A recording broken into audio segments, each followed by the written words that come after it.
Thank you so much for tuning in to WCTV. I'm Nikki McCallum here on behalf of the Vermont Film Festival, and I am so excited to have here with me the one and only Paul Rodriguez. Es un placer estar aquí contigo, Nikki. Paul, I'm so excited. I mean, you're a comedy icon. Just an old guy. You know, if you get to be around long enough, they'll call you anything. You know? Fantastic. But I'm thrilled to do these rounds. You know, in my later years, I've been looking forward to doing films, which is always my dream, and I'm accomplishing that. That's amazing. Yeah. That's amazing. And I'm so excited your film, Holy Cash, is screening this evening at the Grange Theater. And my understanding is we're going to get to see some stand-up from you after that. Well, I'll threaten you with that. You know, to make a film without the support of a major studio anywhere, but especially in Los Angeles, is quite a daunting task. It's like trying to climb Mount Everest with your tennis shoes. But there are people that do that, and I'm one of them. You know, I was fortunate enough to befriend some major stars. Now, when they were coming up, you know, I was you know, celeb to them, and I supported them as I do most talented people when you see it, you know. And among them was Luis Guzman, who's a major talent, and Danny Trejo and people like that. So we got together and we put a few dollars, and you know, I believe that you know, it's better to you know, try to do something instead of cursing the darkness of the studios, you know? Yeah. And it really doesn't take much. You know, technology has brought down the cost, I guess, of doing films. And, you know, they say with AI and everything else, but I'm not worried about that, because I think the human heart is something that AI will never be able to duplicate, you know? And that's what we're doing. I think as long as you can tell a good story, it's a good story that needs to be told. Yeah. And that's what we try to do, you know. And of course, you know, I make no apologies for it, because even to make a bad film, it takes a lot of work, you know.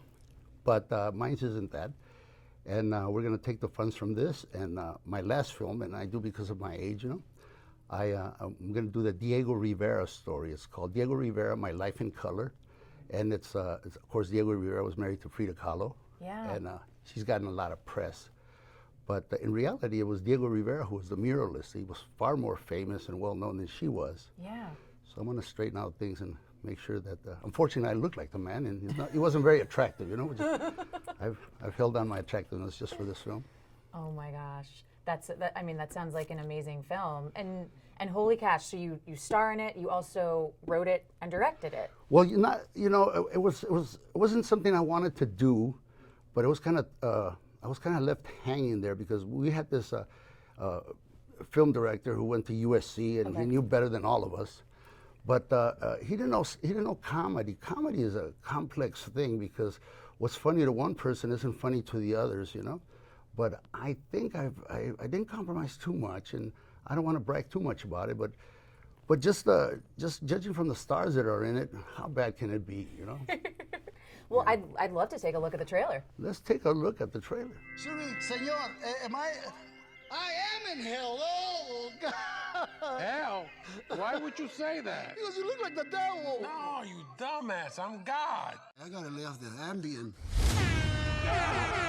Good morning, residents. It's time to get up. Get out and get a job. Pablo! We gotta find some other scam, man. I can't continue to be going back to prison. I'm too old for that. Excuse me, are you here for the job? Yeah. What order do you belong to? Restraining. I can't believe there's that kind of money in this thing. Hello there, brothers and sisters. I'm gonna let everybody in here know God gives. The question is, do you? Well, listen to me. It can't be that hard. Dumbass, he's making all that money. We could do the same. Yeah, but we're dumbasses. Yeah, but there's two of us. Let the Lord shine his light on you and not the one from the cops, you know? Go Raiders! I need to confess. Where do I confess to? Well, give me $20 and I'll absolve you. I am the Lord's servant, preacher Pablo. There is a new preacher in town. Preacher Pablo. Preacher Pablo. Preacher Pablo. Well, how much did we make? $34,700.95. I'm the boss of all the TV preachers. And if you want to keep part of the money, you're gonna do as I say. You went Will Smith on me. You don't gotta do that. Aren't you a little old to be an altar boy? I need you to say the Lord. The Lord. Why is the white guy in rhythm and we got 3 brothers here? Hey! I forgot your God. You know everything. You're like the IRS. Hello. I don't want to watch this. I want to hear the word of the Lord. And if the Lord can forgive me, he can forgive a crackhead like you. Do you guys see Jesus? Guys, can I smoke with you? No, you're on parole, stupid. What are you, stupid or what? I'm a lot like you, Father. We just joined different gangs. The church is not a gang. The 12 Apostles? That sounds like a great name for a gang.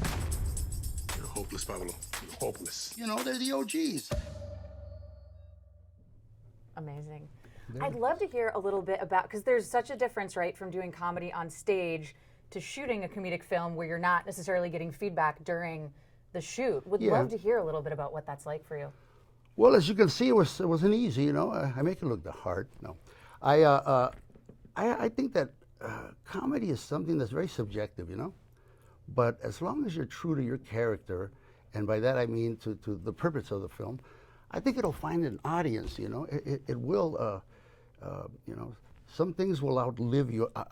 Obviously, this will, but, you know, the thing about comedy is that it should always stay a mystery, you know, because humor is definitely in the ears of the listener, and if you can put your mind together, I'm confident that this thing will resonate, you know. It talks about issues that are kind of important right now in the days of Trump and the deportations and the immigration roundups and stuff like that. But it's not a political film. It's just a statement, you know. Yeah. Mexican Americans are a huge part of this country. You know, whether legal or illegal is not for me to say, but we're a very important part, you know. The entire Southwest has our blood, has our imprint. I mean, our ancestors were there long enough to name the place. And we are a part of America, and we love being that. I mean, Mexico is just as foreign to me as any other country. You know, my loyalties are to this country. I was in the United States Air Force, not the Mexican Air Force, and it's I think it's something that I think will work. And the thing about films is that the permanence of it. You know. Yeah.